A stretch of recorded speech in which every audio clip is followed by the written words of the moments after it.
Everyone praise the Lord समस्त को ख्रीष्ट प्रेम रे पुणी थरे आज दिन रे हम माने समस्ते वाक्य निकटवर्ती हेबाकू जाउछु आ प्रभुंकर से शिक्षा जहा कि हमको प्रतिदिन एनलाइट करे शिक्षा को बुझिबा एवं ताको धरि कि चलीबा पई सहायता करे। तो आसु आम माने एही मॉर्निंग समय रे एही आराधना एवं प्रशंसार वाक्य को हम निज जीवन रे अप्लाई करबा।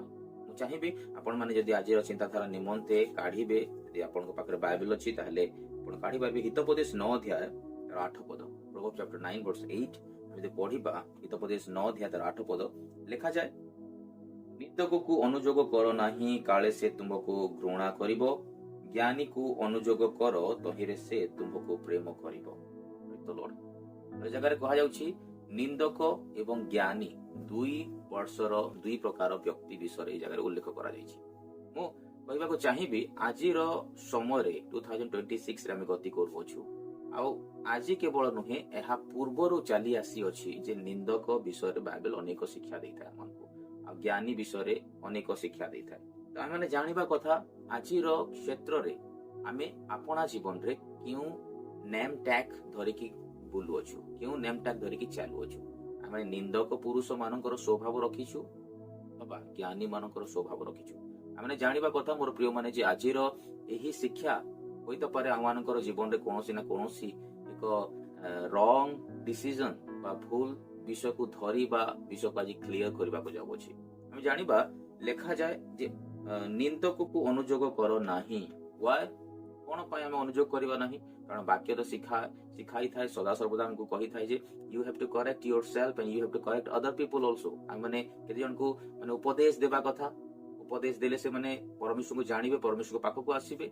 किंतु ए जगह रे अनुजोग कर नाही बोली कहा जाउची। व्हाई जानिबा कथा जे जेते बेले गोटे समय थिला जे आमे माने एक पार्श्व रे थिल माने आम पाखरे दुई पार्श्व चिंताधारा नथिला। आजिर समय रे गोटे व्यक्तिर पाखरे दुई प्रकार चिंताधारा थाए जोटा कि भलो एवं मंद। हम जानु good and evil, good and bad हम जानु। आ एहा केते बेले आरंभ हला हम समस्त जानु जेतेबेले उत्पत्ति रे हम देखिबा मतलब हम यदि देखिबा आदि पुस्तक रे सेतेबेले हम देखिथाउ जेतेबेले परमेश्वर हवा आदम को तैयारी कले सही समय रे एक माइंडसेट, एक चिंताधारा, एक डेजिग्नेशन को नहीं कि सेमान को तैयारी करा जायतिला, सेमान को मोनित करा जायतिला ईडन गार्डन रे। किंतु जेतेबेले सेमाने परमेश्वर को विरुद्धाचरण रे आसी गले सेतेबेले तांकर पाखो को आ गोटिए माइंडसेट आसिला, आ गोटिए न्यू विषय तांको मध्य देखा गला जोटा कि एक नेगेटिव माइंडसेट। हम देखो आजिर समय मध्ये अनेकक पाखरे दुई प्रकार चिंताधारा थाए, गोटिए उत्तम आ गोटिए खराब, negative and positive two type of things जोटा कि गोटे व्यक्ति मध्य रे डेफिनेटली ताहा रही अछि आ ताहा हमर जीनियोलॉजी रु आसी अछि, हमर वंश रु ताहा आसी थाए। हम आरंभ रु ताहा देखो अछि जे गोटे व्यक्ति पाखरे फ्री विल आसी जाय थाए बा फ्री विल रे से कोन करि परिबो ना समस्त विषय करि परिबो माने ताहा हाथ रे ता सम्मुख रे से विषय को रखा जायछि जे से कोन करि परिबो, कोन करबा उचित नै समस्त विषय जानि छ। आमे जानिबा कथा सही समय रु से माने जे गोटिए चिंताधारा रे परमेश्वर सहित गति करूथिले ताहा परिवर्तन हला। पाप प्रवेश करबा परवर्ती समय आमे देखु अछि जे से माने दुई प्रकार चिंताधारा रखिले, भलो एवं मंदर, उत्तम कोनटे खराब कोनटे भलो कोनटे ए विषय चिंताधारा आसी गला। आमे देखु आज मध्य प्रत्येकक मध्य रे गुड एंड बैड रो आइडेंटिफिकेशन करिवार गोटे सक्षमता रखा जाइछि जाकि से व्यक्ति जानि परिबो what is good and what is bad. मते एटा करिवार अछि ना नाही, मो एटा करिबी तो कोन हेबो, न करिले कोन हेबो, एहा समस्त आज जानि पारुछु। तमे जानिबा कथा दुष्ट व्यक्ति बा कुमंत्रणाकारी व्यक्ति की अटे आ ज्ञानी व्यक्ति की अटे ता हम जानिबा आवश्यक अटे। ए पदरे कहा गला जे निंदक को अनुजोग करो नाही कले से तुमको कोन करिवो, घृणा करिवो। एपरि कोनोसी व्यक्ति को आपनकर जीवन रे केबे देखिचंती जे जने व्यक्ति को हमें भलो कथा सिखाइले मध्य से व्यक्ति पुणी थरे आमको ही से खराब आज्ञा, खराब व्यक्ति बोली कहिबो। प्रिय माने अनुजोग भलो विषय अटे। यदि कोनोसी व्यक्ति को हम अनुजोग करछु ता उत्तम अटे, किंतु अगेन एंड अगेन बारंबार आमे जने व्यक्ति को सिखाइला परे मध्य से व्यक्ति यदि सिखी पारु नाही, लास्टली आमे देखिबा से व्यक्ति इरिटेट हेबा को लागि थाए, चिड़चिड़ापन उसके अंदर आता है। वो व्यक्ति जो सिखाता है उसको ही बोलेगा कि ये गलत आदमी है। क्यों होता है? कारण से व्यक्ति परफेक्ट हेबा को चाहू नाही बा से व्यक्ति तार निज जीवन रो क्लीननेस को से एक्सपेक्ट करि पारु नाही, एक्सेप्ट करि पारु नाही, चाहू नाही। हम देखि परिबा आज दुष्ट व्यक्ति काहा को कहि परिबा, हमें ଲେଖାଯାଏ ଯେ ନିନ୍ଦକକୁ ଅନୁଯୋଗ କର ନାହିଁ। ନିନ୍ଦକ ଯୋଉ ଡେଜିଗ୍ନେସନ ଏଇ ଜାଗାରେ ଦିଆଯାଉଛି, ଯୋଉ ପଦବୀ ର ନାମ ନିନ୍ଦକ, ମାନେ ସେମାନେ ମୁଖରୁ ନିନ୍ଦା ହିଁ କରିବେ। निंदा, चाहे आप जो कुछ भी कर लीजिए उनके लिए, लेकिन उनके मुंह से निंदा ही निकलेगा। दो तरह का आदमी होते हैं, एक बैक बाइटिंग और दूसरा है इन फ्रंट रे आपन को कहबा। दुई प्रकार व्यक्ति जो माने पछरे कहंती, आ गोटे प्रकार व्यक्ति जो माने आगरे कहंती। जी अनेक समय जिनको मुंहफट बोला जाता है, जो माने सामना रे कहंती, से माने होइता पारे मनुष्य मानक दृष्टि रे बहुत खराब। लोक मानक दृष्टि रे से मानकर परिचय को से माने बैक माने माने गोटे ब्लैक लिस्ट करि दउछंती, माने सामना रे कहबा, किंतु पछरे कहबा लोकन को हमें कोन कहि परिबा? निंदा करुवा व्यक्ति को हमें कौन कहि परिबा? जदि कोनोसी मिस्टेक्स अछि, कोनोसी रॉन्ग अछि, कोनोसी विषय अछि, हमें फ्रंट रे आसी के से विषय जदि कहउछु, then that will be very good. किंतु परवर्ती समय रे पछरे निंदक जो शब्द उच्चारण करा जायछि निंदा करिवार विषय, ताहा माने जानिबा कथा। तो सेति पई क्लियरली ए जगह रे कहआ गला, निंदक को अनुजोग करो नाही। जदि हम अनुजोग करबा कोन हेबो कहा जाउछि, काले से तुमको घृणा करिवो, मतलब वो हमको प्यार नहीं करेगा, से हमन को घृणा करंती।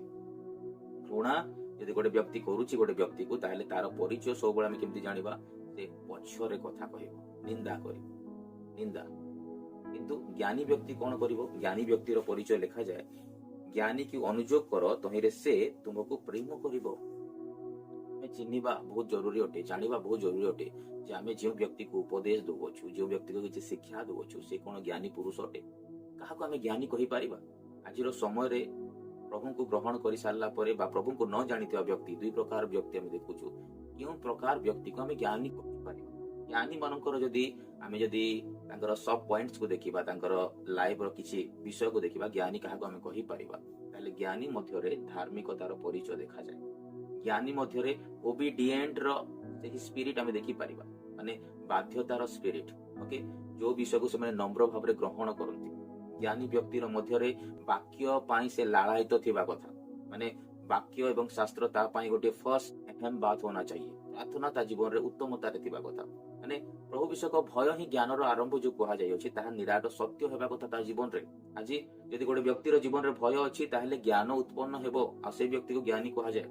हमें गोटिए परे गोटिए विषय को रिलेट करि पारुछु। ए जगह रे जदि आजि गोटिए व्यक्ति निजको निंदित करू अछि तार कार्य सकाशु, आई यदि गोटे व्यक्ति निजको ज्ञानी बोली प्रिपेयर करि पारुछि, ज्ञानी बोली संबोधना लोक मानक मध्यरु आसुछि, ताहले आमे जानिबा जे व्यक्तिर रिफ्लेक्शन जहा किछि देखा जाउछि ताहा एक ज्ञानर वातावरण सृष्टि कला परि विषयटे। जानिबा कथा जे आज यदि गोटे व्यक्ति को आमे ज्ञानी कहउछु, ता जीवन रे कोन सब रहिथिबा आवश्यक अटे? ता जीवन रे वाक्य प्रचुरता रे थिबो, ता जीवन रे ओबीडिएंट थिबो, विश्वस्तता थिबो, बाध्यता थिबो, ओके, आज्ञाकारी थिबो। तो ज्ञानी व्यक्ति मानकर परिचय ता थाए। किंतु ए जगह कह जाय ज्ञानी व्यक्ति को आम एते बेले कोनोसी उपदेश देबा बा कोनोसी प्रकार अनुजोग करबा, ताठर हम प्रेम पाइबा। आज प्रेम मध्य आर्टिफिशियल टाइप रो होई जाय। मतलब क्या है? मतलब वो दिखता है लेकिन अंदर होता नहीं। समझ पारे ना? आमे देखू जे कोनोसी प्रेम जदि अछि ताहा देखा जाय, किंतु भितरे जदि नाही ताहा देखै कि कोनोसी लाभ न थाए। आज जानिबा कथा मोर प्रिय माने जे एही स्थान रे दुई प्रकार व्यक्तिर माइंडसेट को लिखा जाय छै। गोटे हला निंदक रो शिक्षा, निंदक को शिक्षा दियो नाही, अनुजोग करो नाही। द्वितीय ज्ञानी को अनुजोग करो। होई तो पारे अनेक समय जदि हम पढ़ी थाउ दुई प्रकार व्यक्ति बोली हम सुनुछु बा जानुछु, बट मु कहिबा को चाहिबी गोटिए मनुष्यर गोटिए चिंताधारा रे ही दुई प्रकार डिवी थाए, दुई प्रकार भाग थाए, जाकि से निंदा रो चिंताधारा भी रखि पारिबो एवं ज्ञानी रो चिंताधारा भी रखि पारिबो। आज हम जानिबा कथा जे एही माइंडसेट रे हम माने कोन विषय सब अचीव करछु, कोन सब विषय लाभ करछु, ता जानिबा बहुत जरूरी अटे।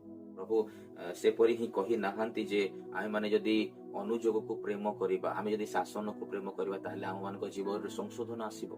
गीत संहिता रे हम पढ़ी थाउ, गीत संहिता जदि हम पढ़िबा 141 अध्याय तार 5 पद रे लिखा जाय। गीत संहिता 141 वर्स 5 रे लिखा जाय अछि जे धार्मिक लोक मते प्रहार करू ताहा मो प्रति दया हेबो। माने गोटिए व्यक्ति शासन को भल पाउछि, प्रहार को भल पाउछि। इपरि दृष्टि एहा अटे जे आमे शासन को भल पाउछु। दैट मीन्स मते करेक्शन जदि आवश्यक अटे, तो मते जदि जने व्यक्ति करेक्शन करू अछि, ताहले मु जदि ता विरुद्ध रे किछि कहू अछि, दैट मीन्स आमे माने निंदक अटु। କିନ୍ତୁ ମତେ ଯଦି ଗୋଟେ ବ୍ୟକ୍ତି କରେକ୍ସନ କରୁଛି, ସଂଶୋଧନ କରୁଛି, ମତେ ଯଦି ଶାସନ କରୁଛି, ଅନୁଯୋଗ କରୁଛି ଆଉ ମୁଁ ତାହାକୁ ଆକ୍ସେପ୍ଟ କରୁଛି ପ୍ରେମ ସହିତ, ତାହେଲେ ମୋ ମଧ୍ୟରେ ଏକ ଧାର୍ମିକତାର ନେମ୍ ଟ୍ୟାଗ ମୁଁ ତିଆରି କରୁଛି, ମାନେ ମୋ ଜୀବନରେ ଧାର୍ମିକତାର ପରିଚୟ ସୃଷ୍ଟି ହେଉଛି। ପ୍ରଭୁ ଚାହାନ୍ତି ମୋର ପ୍ରିୟ ମାନେ ଆମେ ମାନେ ଆଜି କେଉଁ ସ୍ତରର ବ୍ୟକ୍ତି ତାହା ଆମେ ମାନେ ଯାଞ୍ଚ କରିବା ବହୁତ ଜରୁରୀ ଅଟେ। ସେଥିପାଇଁ 5 ପଦରେ କୁହାଗଲା, ଧାର୍ମିକ ଲୋକ ମତେ ପ୍ରହାର କରୁ, ତାହା ମୋ ପ୍ରତି କଣ ହେବ? ଦୟା ହେବ। ଆଜି ପ୍ରଭୁଙ୍କ ଠାରୁ ଆମେ ଦୟା ଚାହିଁଥାଉ, ବହୁତ ଭଲ କଥା, ପ୍ରଭୁ ମତେ ଦୟା କର, ଦୟା କର, ଦୟା କର। କିନ୍ତୁ ଧାର୍ମିକ ବ୍ୟକ୍ତି ଦୟା କେତେବେଳେ ପାଇବ? ଯେତେବେଳେ ସେ ଶାସନକୁ ଭଲ ପାଇବ। କୁଛ ହମ ବୋଲ ରହେ, ଯଦି ମୁଁ କିଛି କହୁଛି ବା ଯେକୌଣସି ବ୍ୟକ୍ତି ଯଦି କୌଣସି ବ୍ୟକ୍ତିକୁ କିଛି ଶିକ୍ଷା ଦଉଅଛି, ତାହା ହେଲେ ସେହି କଥାକୁ ଯଦି ଗୋଟେ ବ୍ୟକ୍ତି ମାନୁଛି, ଶୁଣୁଛି, ପାଳନ କରୁଛି, ଜୀବନରେ ଯଦି ସେ ଶାସନ ବୋଲି ମନେ କରୁଛି, ତାହେଲେ ତା ପାଇଁ ତାହା ଦୟା ଅଟେ, ଆଶୀର୍ବାଦ ଅଟେ। ମୁଁ ସବୁବେଳେ ମ୍ୟାକ୍ସିମମ୍ ଜାଗାରେ ମୁଁ ଏକ୍ସାମ୍ପଲ ଦେଇଥାଏ।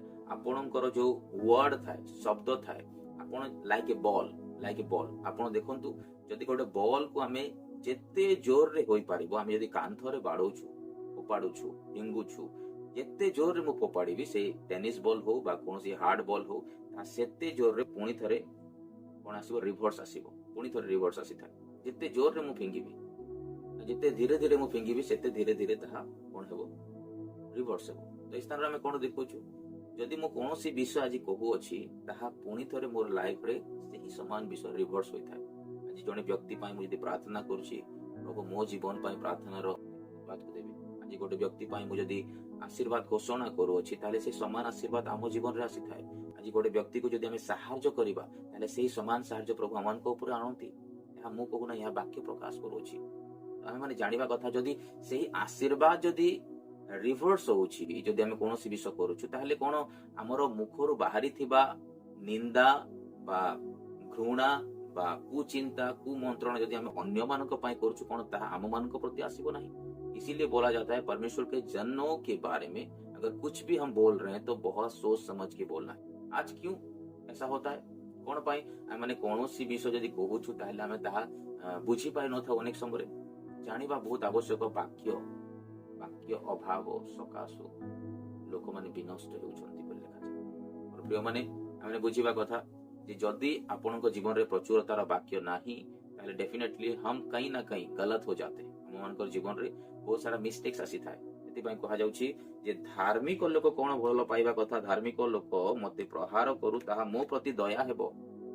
ଧାର୍ମିକର ପରିଚୟ ମୁଁ କହୁଥିଲି ଯେ ଧାର୍ମିକ ଆମେ କାହାକୁ କହିପାରିବା? ଯେଉଁମାନେ ବାକ୍ୟକୁ ଧରି ଚାଲୁଛନ୍ତି, ଯେଉଁମାନଙ୍କର ସ୍ୱଭାବରେ ଉତ୍ତମତା ଦେଖାଯାଉଛି, ଯେଉଁମାନଙ୍କର କଥାରେ ଉତ୍ତମତା ଦେଖାଯାଉଛି, ଯେଉଁମାନଙ୍କର ଚିନ୍ତାଧାରାରେ ଉତ୍ତମତା ଦେଖାଯାଉଛି। ସେମାନେ ନିଜ ପାଇଁ ଚିନ୍ତା କରନ୍ତି ବହୁତ କମ, କିନ୍ତୁ ଅନ୍ୟମାନଙ୍କ ପାଇଁ ବେଶୀ। ଧାର୍ମିକର ଏହା ପରିଚୟ ଅଟେ।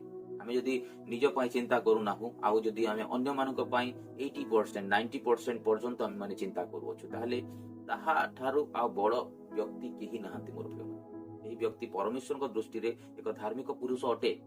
ପୁଣି ତଳକୁ ଯଦି ପଢିବା, ଲେଖାଯାଏ, ଧାର୍ମିକ ଲୋକ ମତେ ପ୍ରହାର କରୁ, ତାହା ମୋ ପ୍ରତି ଦୟା ହେବ, ଓ ସେ ମତେ ଅନୁଯୋଗ କରୁ, ତାହା ମସ୍ତକରେ ତୈଳ ସ୍ୱରୂପ ହେବ।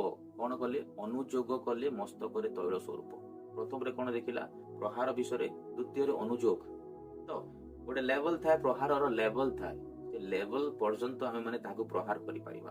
ଗୋଟେ ସନ୍ତାନ ଯେତେବେଳେ ଛୋଟରୁ ବଡ ହୋଇଥାଏ, ତାହାକୁ ଆମେ ପ୍ରହାର କରିକି, ଶାସନ କରିକି ଆମେ ତାକୁ ଗୋଟେ ଭଲ ରାସ୍ତାରେ ନେଇକି ଆଣିପାରିବା।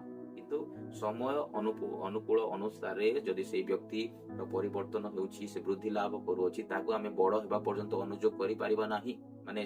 ତାକୁ ଆମେ ବଡ ହେବା ପର୍ଯ୍ୟନ୍ତ ଶାସନ କରିପାରିବା ନାହିଁ। ତାକୁ ଅନୁଯୋଗର ସମୟ ଆସିଥାଏ। ତ ଶାସନ ପରବର୍ତ୍ତୀ ସମୟ ହେଉଛି, ପରବର୍ତ୍ତୀ ବିଷୟ ହେଉଛି ଅନୁଯୋଗ। ତ ଜାଣିବା କଥା, ଲେଖାଯାଏ ପ୍ରଥମରେ ଧାର୍ମିକ କଣ କରୁ? ମୋହର ଧାର୍ମିକ ମତେ ପ୍ରହାର କରୁ। ଦ୍ୱିତୀୟରେ ଆମେ ଦେଖୁଛୁ ସେ ମତେ ଅନୁଯୋଗ କରୁ। ମାନେ ପ୍ରହାରର ସେକେଣ୍ଡ ଫେଜ୍ ହେଉଛି ପ୍ରହାରର ସେକେଣ୍ଡ ପାର୍ଟ ହେଉଛି ଅନୁଯୋଗ। ଆଉ ଆମେ ଯଦି ସେହି ଅନୁଯୋଗକୁ ଯଦି ରିସିଭ୍ କରିପାରୁଅଛୁ, ତାହେଲେ ଡେଫିନେଟଲି ଆମ ଜୀବନରେ ଆଶୀର୍ବାଦ ଆମେ ଦେଖିବା। କୁହାଯାଉଛି ସେ ମତେ ଅନୁଯୋଗ କରୁ, ତାହା ମସ୍ତକରେ ତୈଳ ସ୍ୱରୂପ ହେବ। ଲାଇକ୍ ତୈଳ ଏହା ରିପ୍ରେଜେଣ୍ଟ କରେ ବ୍ଲେସିଂକୁ, ତୈଳ ଏହା ରିପ୍ରେଜେଣ୍ଟ କରେ ହୋଲି ସ୍ପିରିଟକୁ, ତୈଳ ଏହା ରିପ୍ରେଜେଣ୍ଟ କରେ ଶାନ୍ତିକୁ, ତୈଳ ଏହା ରିପ୍ରେଜେଣ୍ଟ କରେ ଗୋଟେ ଉତ୍ତମ ଜୀବନକୁ, ମାନେ କାମ୍ ମାଇଣ୍ଡ, ଶାନ୍ତ ସ୍ୱଭାବ। ତୈଳ ଆନୋଏଣ୍ଟିଂକୁ ମଧ୍ୟ ରିପ୍ରେଜେଣ୍ଟ କରେ। ତ ତୈଳ ଆମ ଜୀବନରେ ଯଦି ଆସୁଛି ତାହା ଅନୁଯୋଗ ସକାଶୁ ଆସିଥାଏ। ଆଜି ଆମ ଜୀବନରେ ଯଦି ଅନୁଯୋଗ ଆବଶ୍ୟକ ଅଟେ ତାହେଲେ ଆମେ ମାନେ କୌଣସି ସ୍ଥାନରୁ ଅନୁଯୋଗ ନେଇପାରିବା। ଅନୁଯୋଗ ସବୁବେଳେ ଏକ ବିଷୟକୁ ସଂଶୋଧନ କରିଥାଏ। ଅନୁଯୋଗ ଏକ ବିଷୟକୁ ବୁଝିବାକୁ ଚେଷ୍ଟା କରିଥାଏ। ଅନୁଯୋଗ ଯଦି ଆମେ ମାନେ ଚାହୁଁଅଛୁ ତାହେଲେ counselling very very important today. ଆଜିର ସମୟରେ ଲୋକମାନେ କାଉନସିଲିଂ ନେବାକୁ ଫିସ୍ ଦିଅନ୍ତି, କିନ୍ତୁ ଆଜି ଫ୍ରିର କାଉନସିଲିଂ ମିଳିଲେ ମଧ୍ୟ ଲୋକମାନେ ସେ କାଉନସିଲିଂକୁ ଗ୍ରହଣ କରିବାକୁ ଚାହାନ୍ତି ନାହିଁ। ଫ୍ରିର counselling every Sunday, every Monday, every Tuesday, every Wednesday ଆମେ ମାନେ ପ୍ରତ୍ୟେକ ସ୍ଥାନରେ କହିଥାଉ ବା ଆମେ ମାନେ ଶୁଣିଥାଉ, ତଥାପି ସେହି କାଉନସିଲିଂ ଆମମାନଙ୍କ ପାଇଁ ଏକ କड़वाहट होता है। क्यों?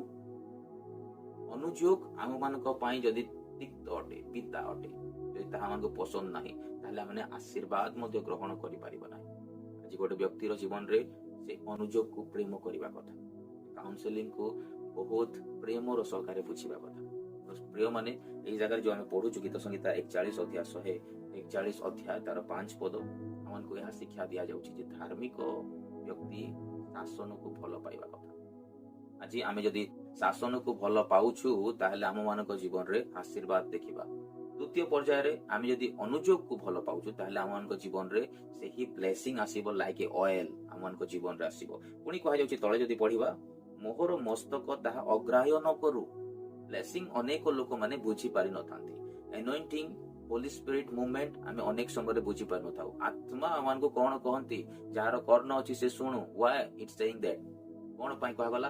ଆତ୍ମା କଣ କହୁଛନ୍ତି? ଆତ୍ମା ମିନ୍ସ ପ୍ରଭୁ ବାକ୍ୟ ଦ୍ଵାରା, ତାଙ୍କ ଲୋକଙ୍କ ଦ୍ଵାରା, ତାଙ୍କର ବ୍ୟକ୍ତି ମାନଙ୍କ ଦ୍ଵାରା କିଛି ସତ୍ୟତା ପ୍ରକାଶ କରନ୍ତି, ଯାହା କିଛି ଆମେ ଗ୍ରହଣ କରିବା ଯୋଗ୍ୟ ହେବା ଆଚରଣ ଅଟେ।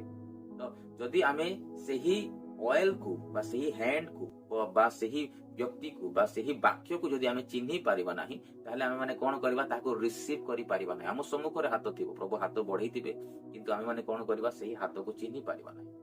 ପ୍ରିୟମାନେ ଜାଣିବା ବହୁତ ଆବଶ୍ୟକ ଅଟେ। କୁହାଯାଉଛି ମୋ ମସ୍ତକ ତାହା ଅଗ୍ରାହ୍ୟ ନ କରୁ। ବିକଜ ଅଫ ଫୁଲିଶନେସ୍ ଅନେକ ସମୟରେ ଆମେ ମାନେ କେତୋଟି ବିଷୟକୁ ଚିହ୍ନି ପାରିନଥାଉ, କେତୋଟି ବିଷୟକୁ ଜାଣି ପାରିନଥାଉ। ବ୍ଲେସିଂ ଆମ ସମ୍ମୁଖରେ ଥାଏ, କିନ୍ତୁ ଆମ ମାନଙ୍କର କାର୍ଯ୍ୟ ସକାଶୁ, ଆମ ମାନଙ୍କର ଚିନ୍ତାଧାରା ସକାଶୁ ସେହି ବ୍ଲେସିଂକୁ ଆମେ ମାନେ କଣ କରିଥାଉ? ଡିନାଏ କରିଥାଉ ଆଉ ସେ ବ୍ଲେସିଂକୁ ଆମେ ବୁଝି ପାରିନଥାଉ। କୁହାଯାଉଛି ସେହି ମସ୍ତକକୁ ତାହା କଣ କରିବ? ସେହି ମସ୍ତକକୁ ଆପଣ ରିସିଭ କରିବାର ଅଛି। ଆଉ କୁହାଯାଉଛି ମୋ ମସ୍ତକରେ ତାହା ଅଗ୍ରାହ୍ୟ ନ କରୁ। ତଳକୁ ଯଦି ପଢିବା ଲେଖାଯାଏ, ସେମାନଙ୍କର ନାନା ଦୁଷ୍ଟତା ସମୟରେ ମୋହର ପ୍ରାର୍ଥନା ଚଳୁଥିବ। ସେମାନଙ୍କର ନାନା ଦୁଷ୍ଟତା ସମୟରେ ମୋହର ପ୍ରାର୍ଥନା ଚଳୁଥିବ। ବାକ୍ୟରେ କଣ କୁହାଯାଉଅଛି? ମାନେ ଯଦି ଏହି ସମସ୍ତ କାର୍ଯ୍ୟ କଲା ପରେ ବି ଯଦି ଆମେ ମାନେ ଆଶୀର୍ବାଦକୁ ବୁଝି ପାରୁନାହୁଁ, ଆମର ବ୍ୟବହାରକୁ ଆମେ ଯଦି ପରିବର୍ତ୍ତନ କରିପାରୁନାହୁଁ, ମୁଁ ଯଦି ଷ୍ଟେପ୍ ବାଇ ଷ୍ଟେପ୍ କହିବି, ପ୍ରଥମରେ ଦେଖିଲା ଆମେ ଧାର୍ମିକ ଶାସନ ଭଲ ପାଏ। ଗୋଟେ ବ୍ୟକ୍ତିର ଜୀବନରେ ପ୍ରଥମ ପାର୍ଟ ହେଉଛି ସେ ଶାସନକୁ ଭଲ ପାଇବା କଥା। ଦ୍ୱିତୀୟ ପର୍ଯ୍ୟାୟରେ ଯଦି ଯାଉଛୁ, ଶାସନ ପରେ ଅନୁଯୋଗ ତା ଜୀବନରେ ଯଦି ଅଛି ତାହେଲେ ଡେଫିନେଟଲି ସେ ବ୍ଲେସିଂକୁ ବୁଝିପାରିବ, ଏନୋଇଣ୍ଟିଂକୁ ବୁଝିପାରିବ, ଆଶୀର୍ବାଦକୁ ବୁଝିପାରିବ। ଅନୁଯୋଗ ପରେ ଆମେ ଦେଖୁଅଛୁ ଯେ ତା ଜୀବନରେ ଯୋଉ ବ୍ଲେସିଂ ପ୍ରଭୁ କରୁଅଛନ୍ତି ୱିଥ୍ ଅଏଲ, ତୈଳ ଦ୍ଵାରା, ସେହି ତୈଳକୁ ଯଦି ସେ ଚିହ୍ନି ପାରିବ ନାହିଁ ତାହେଲେ ସେହି ଆଶୀର୍ବାଦକୁ ସେ ହରଉଛି। ଆଉ ଡେଫିନେଟଲି ସ୍ଲୋଲି ଧୀରେ ଧୀରେ କଣ ହୁଏ ନା, ସେହି ବ୍ୟକ୍ତିର ଜୀବନରେ ଏପରି ଚିନ୍ତାଧାରା ପଳେଇ ଆସେ ଯାହାକି ସେ ସଦା ସର୍ବଦା ଏକ ଦୁଷ୍ଟତାର ଚିନ୍ତାଧାରାକୁ ଧରି ସେ ଚାଲିବ।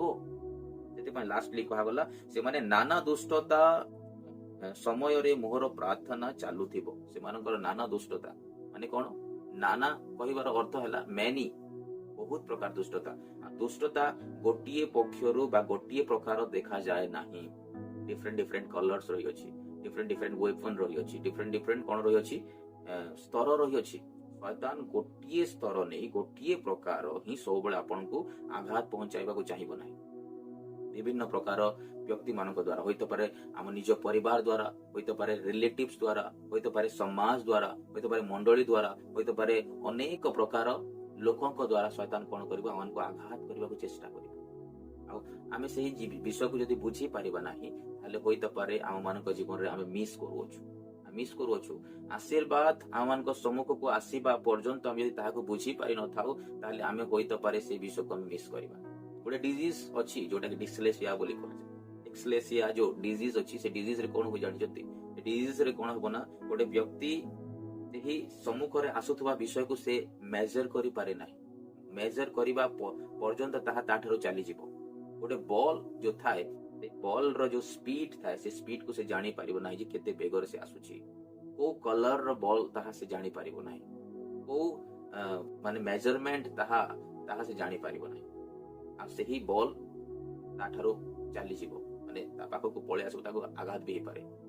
କି जो डिजीज अच्छी ये जो बीमारी अच्छी आमे ताहाको देखि पारुछु ई समय मु एथि पई कहू अछि कारण अनेक समय आमे माने मेजर करि पाइ न थाउ, ताहाको चिन्हि पाइ न थाउ, तार कलर को जानि पाइ न, तो कहीं ना कहीं हम आशीष को भी इस तरह हम समझ नहीं पाते हम जीवन रे।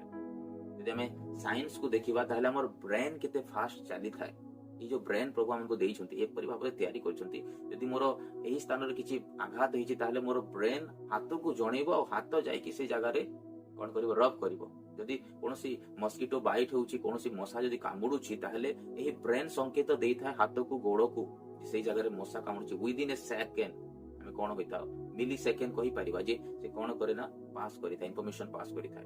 तो जदि हमें एही समस्त विषय को जानुछु तथापि मध्ये यदि हमें विलंब करू, तथापि मध्ये हमें माने सेही विषय रो फेरु नाहु, देन डेफिनेटली परमेश्वर को दृष्टि रे हमें माने क्यों प्रकार व्यक्ति ता हमें निजे जानिबा कथा। प्रभु कहउछंती जे सेमानंकर नाना दुष्टता समय मोर प्रार्थना चालू थिबो। 1 2 3 4 ऐसा बहुत सारा अगर हमारे से गलती होता होता होता होता जा रहा है, गोटे भूल दुईटा भूल तीनटा भूल एमती होउछि, नाना प्रकार दुष्टता धीरे धीरे बढ़ी जाउछि। तो गोटे व्यक्ति जदि आ गोटे व्यक्ति प्रति नाना दुष्टतार चिंता रखुछि ताहले कहा जाउछि प्रार्थना कंटिन्यू रहिबा आवश्यक अटे। प्रार्थना कंटिन्यू रहिबा आवश्यक अटे। जानिबा कथा गोटे व्यक्ति रो जीवन रो सबुठु गुरुत्वपूर्ण विषय होउछि प्रार्थना। आज जदि से व्यक्ति प्रार्थना करू नाही, डेफिनेटली ता जीवन रे उत्थान पथान आसीले से पड़िबो, छकी पड़िबो, से बसी पड़िबो। सेति पई निरंतर प्रार्थना करिबा पई प्रभु आदेश दियंती। प्रार्थना एक हथियार अटे। प्रार्थना हमनक पई एक सोड अटे। प्रार्थना हमनक पई एक डोर अटे जाकी ओपन होई थाए। Prayer have power. प्रार्थना द्वारा हम समस्त विषय करि परिबा। मोर प्रिय माने कहा जाउछि जदि बा अनेक प्रकार समस्या आसुछि तथापि मध्य कोन करिवार अछि दुष्टता समय रे मोहर प्रार्थना चलुथिबो। जदि मु प्रार्थना कंटिन्यू रखु अछि ताहले डेफिनेटली प्रॉब्लम्स आसीबो चली जिवो, असुविधा आसीबो चली जिवो, समस्या आसीबो चली जिवो, अनेक कथा सुनिबा को मिलबो तथापि एई विषय प्रभु हमको उद्धार करिवे। अनेक व्यक्ति जीवन रे उठिबे तथापि मध्ये सेमानकु प्रभु निवृत्त करिवे। प्रार्थना हमारे लिए एक हथियार है। प्रतिदिन प्रार्थना जदि हमें करूछु, प्रभु को चरण तल को आसुछु, प्रभु को जणाउछु, प्रभु को सहित संपर्क स्थापन करूछु, लाइक ए कन्वर्सेशन हमें कथावार्ता करूछु, तो डेफिनेटली प्रभु कोन करिवे हम मानकु प्रत्येक प्रकार बैड स्पिरिट, बैड चिंताधारा, रॉन्ग इन्फ्लुएंस, रॉन्ग विषय प्रभु हमको मुक्त करिवे, हमको उद्धार करिवे।